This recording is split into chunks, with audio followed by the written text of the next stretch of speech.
అందరికీ స్వాగతం. ఈరోజు మనం ఇటీవల జరిగిన ఒక విషాద సంఘటన, దాని చుట్టూ జరుగుతున్న చర్చల గురించి లోతుగా మాట్లాడుకుందాం.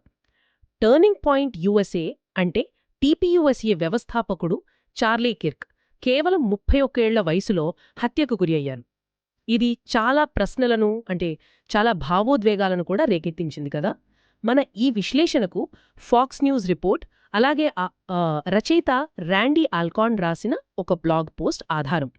మన ఉద్దేశం ఏంటంటే కేవలం ఆ సంఘటన వివరాలు తెలుసుకోవడమే కాదు, చార్లీ కిర్క్ జీవితంలో విశ్వాసం పాత్ర ఏమిటి, అతని మరణానికి ముందు వైరల్ అయిన ఆ మాటలు, వాటి వెనుక ఉన్న అర్థమేమిటి, ఈ మొత్తం విషయంపై వస్తున్న రకరకాల స్పందనలు, వీటన్నిటినీ కొంచెం లోతుగా పరిశీలించాలి. అంటే ఫాక్స్ న్యూస్ వాస్తవాలు చెప్తే, ఆల్కాన్ పోస్ట్ కొంచెం వ్యక్తిగతంగా, తాత్వికంగా ఉంది. సరే, కిర్క్ తన మరణానికి కొన్ని నెలల ముందు చెప్పిన ఒక మాటతో మొదలు పెడదామా? అదిప్పుడు ఒక రకంగా అతని చివరి సందేశమైంది. అంతా పోతే మిమ్మల్ని ఎలా గుర్తుంచుకోవాలి అని అడిగితే అతను ఏం చెప్పాడో చూద్దాం. సరే, దీన్ని కొంచెం విడమర్చి చూద్దాం. ముందుగా కొన్ని బేసిక్ డీటెయిల్స్. ఫాక్స్ న్యూస్ చెప్పినవి: సెప్టెంబర్ 10, 2025న ఊటా వ్యాలీ యూనివర్సిటీలో ఒక టీపీయూఎస్ఏ ఈవెంట్లో మాట్లాడుతుండగా చార్లీ కిర్క్ హత్య చేయబడ్డారు. అప్పటికి ఆయన వయసు 31. ఈ వార్త నిజంగా చాలామందిని షాకుకు గురిచేసింది. అయితే దీనికి కొద్ది నెలల ముందు, అంటే జూన్ 29న ది ఐస్డ్ కాఫీ అవర్ అనే పాడ్కాస్ట్లో జాక్ సెల్బీ ఒక ప్రశ్న అడిగారు. ఆ సమాధానం ఇప్పుడు చాలా వైరల్ అయింది. సెల్బీ అడిగింది ఏంటంటే, ఒకవేళ మీ జీవితం ముగిస్తే మిమ్మల్ని ఎలా గుర్తుంచుకోవాలి అని.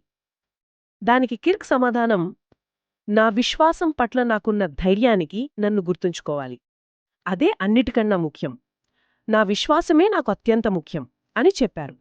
ఈ మాటలు అతని మరణం తర్వాత చాలా వేగంగా వ్యాపించాయి.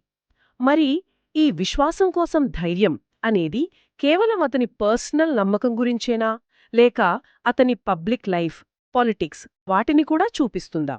మీరేమంటారు? ఆహా, ఇది చాలా కీలకమైన ప్రశ్న అడిగారు. కిర్క్ మాటలు అతని జీవితంలో విశ్వాసం ఎంత సెంట్రల్గా ఉందో క్లియర్గా చెప్తున్నాయి కదా. అతను కేవలం ఒక పొలిటికల్ యాక్టివిస్ట్ కాదు, తన రాజకీయాల్లో కూడా తన క్రిస్టియన్ విశ్వాసాన్ని చాలా ఓపెన్గా, బలంగా చెప్పిన వ్యక్తి. ర్యాండీ ఆల్కాన్ తన బ్లాగ్లో కూడా ఇదే పాయింట్ చెప్పారు.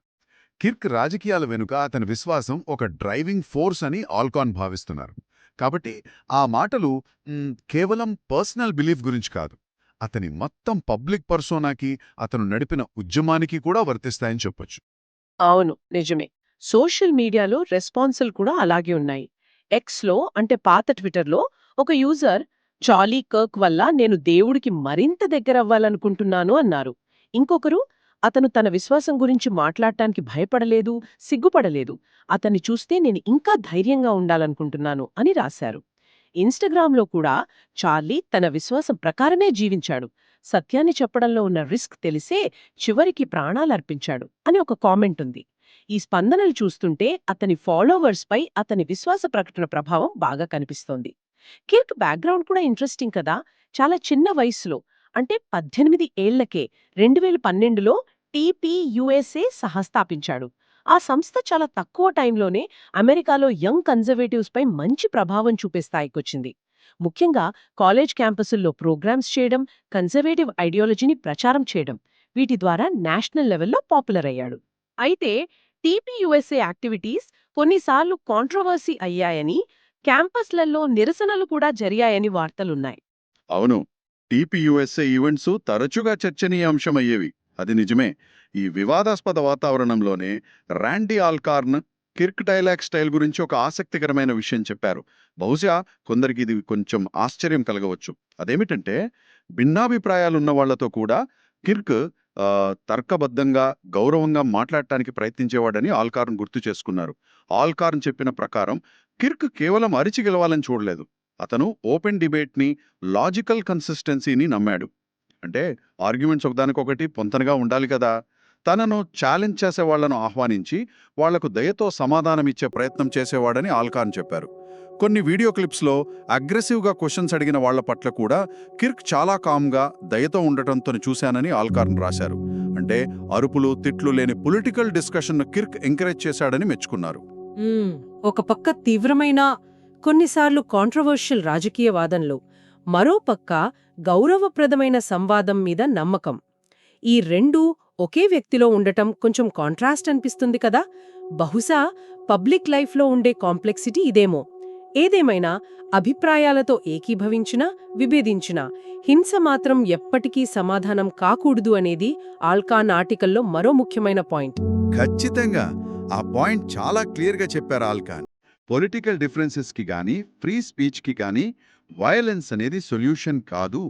ఒక వ్యక్తి తన అభిప్రాయాలు పబ్లిక్గా చెప్పినందుకు హత్య చేయడం అనేది అది పూర్తిగా అమానుష్యం, దుర్మార్గం. కిర్క్ విశ్వాసం లేదా రాజకీయాలతో మనం ఒప్పుకోవచ్చు, ఒప్పుకోకపోవచ్చు, కానీ అతని హత్యను ఖండించాల్సిందేనాయన అన్నారు. ఇది ఇంకో పెద్ద ప్రశ్నకు దారితీస్తుంది. ఇలాంటి ట్రాజెడీస్, ముఖ్యంగా పబ్లిక్ లీడర్స్ హత్యలు, సమాజంపై, ముఖ్యంగా యువతపై ఎలాంటి ప్రభావం చూపుతాయి? ఆల్కాన్ తన చిన్ననాటి ఎక్స్పీరియన్సెస్ షేర్ చేసుకున్నారు. అతను చిన్నగా ఉన్నప్పుడు JFK, Martin Luther king, Robert Kennedy వీళ్ళ హత్యలు జరిగాయి. ఓ అవును.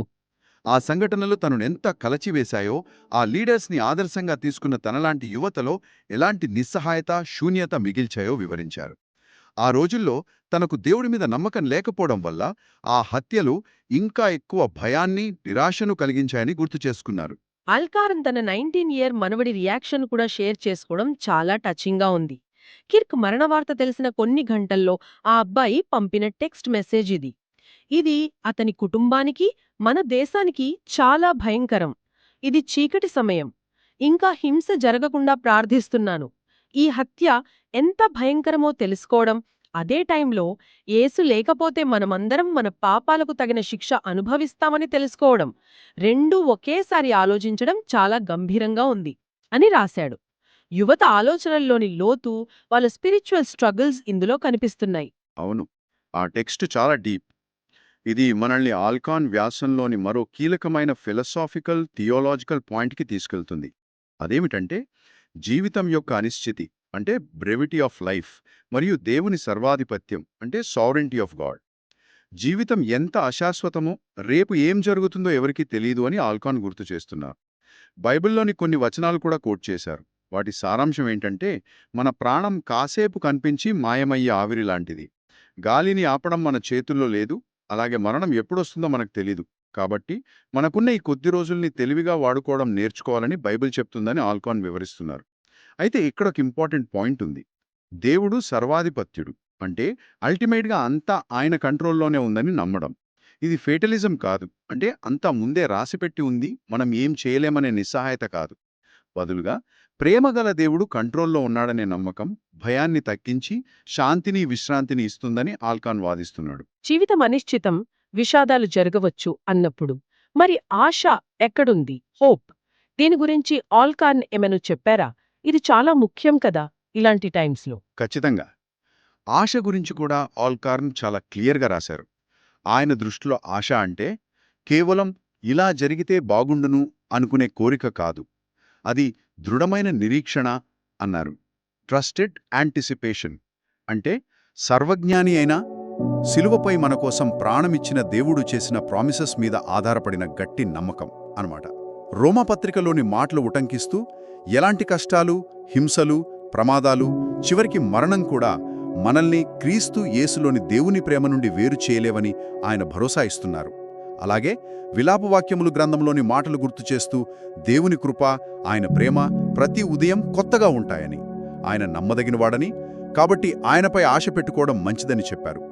సింపుల్గా చెప్పాలంటే పరిస్థితులు ఎంత డార్క్గా కనిపించినా అల్టిమేట్గా దేవుని ప్రేమ, ఆయన ప్లాన్పై ఆధారపడిన ఆశ ఉంటుందని ఆల్కాన్ సందేశం. అంటే మొత్తం మీద చూస్తే చార్లీ కిర్క్ జీవితం, అతని మరణం, దానిపై వచ్చిన ఈ రెస్పాన్సెస్, ఇవన్నీ చాలా పెద్ద విషయాలను మన ముందుంచుతున్నాయి. ఒకవైపు అతని రాజకీయాలు, విశ్వాసం, మరోవైపు అతనిపై విమర్శలు, చివరికి ఈ దారుణమైన హత్య. ఫాక్స్ న్యూస్ ఏమో సంఘటనను, ఆ వైరల్ కోట్ను రిపోర్ట్ చేసింది. రాండీ ఆల్కాన్ వ్యాసమేమో దీనికొక డీప్ స్పిరిచువల్, ఫిలసాఫికల్ రెస్పాన్స్ను జోడించింది. అవును, ఈ రెండు సోర్సెస్ కలిసి మనకొక మల్టీఫేసెటెడ్ పిక్చర్ని ఇస్తున్నాయి. కిర్క్ జీవితం మోడర్న్ అమెరికాలో విశ్వాసం, రాజకీయాలు ఎలా పెనవేసుకున్నాయో చూపించింది. అతని మరణం ఫ్రీ స్పీచ్, పొలిటికల్ వయలెన్స్, భిన్నాభిప్రాయాలను ఎలా హ్యాండిల్ చేయాలి అనే దానిపై సీరియస్ డిస్కషన్ రేపింది. ఆల్కాన్ అనాలిసిస్ ఏమో లైఫ్ అన్సర్టనిటీని యాక్సెప్ట్ చేస్తూనే విశ్వాసం ద్వారా హోప్, స్టెబిలిటీ ఎలా పొందవచ్చో సూచించింది. సరే, ఈరోజు మన పరిశీలనలో చార్లీ కిర్క్ విషాదకరమైన ముగింపు, అతని జీవితంలోని కొన్ని ముఖ్యాంశాలు, ముఖ్యంగా అతని విశ్వాసం పాత్ర, ఇంకా ఫాక్స్ న్యూస్ రాండీ ఆల్కాన్ ఇచ్చిన అనాలిసిస్ ద్వారా ఈ సంఘటన నుంచి మనం నేర్చుకోగల పాఠాలను చూశాం. ముఖ్యంగా కొన్ని పాయింట్స్ గుర్తుంచుకోవాలనిపిస్తోంది. ఒకటి, తన విశ్వాసం పట్ల ధైర్యంతో గుర్తుండిపోవాలనే కిర్క్ కోరిక, అది అతని ఫాలోవర్స్ని బాగా ఇన్ఫ్లుయెన్స్ చేసింది. 2, ఆల్కాన్ చెప్పినట్లుగా తీవ్రమైన అభిప్రాయాలున్న రెస్పెక్ట్ఫుల్ డైలాగ్ అవసరం. ఇది ఇప్పుడున్న పోలరైజ్డ్ పాలిటిక్స్లో చాలా ముఖ్యం. 3, జీవితం ఊహించని మలుపులు తిరిగినా, ట్రాజెడీస్ వచ్చినా అల్టిమేట్గా దేవుడిపై నమ్మకంతో కూడిన దృఢమైన ఆశను కలిగి ఉండటం యొక్క ప్రాముఖ్యత. బిలీఫ్స్, వాళ్ళు సొసైటీలో రేకెత్తించే కాంట్రవర్సీలు, ఇవన్నీ ఒకదానితో ఒకటి ఎలా కనెక్ట్ అయి ఉంటాయి. చార్లీ కిర్క్ లాంటి సంఘటనలు మన సమాజంలో ఫ్రీ స్పీచ్ లిమిట్స్ గురించి, భిన్నాభిప్రాయాలను సహించే మన కెపాసిటీ గురించి, అసలు పొలిటికల్ డిబేట్ ఎలా జరగాలి అనే దాని గురించి ఎలాంటి ఫండమెంటల్ క్వశ్చన్స్ లేవనెత్తుతున్నాయి. దీనిపై మీరే లోతుగా ఆలోచించండి.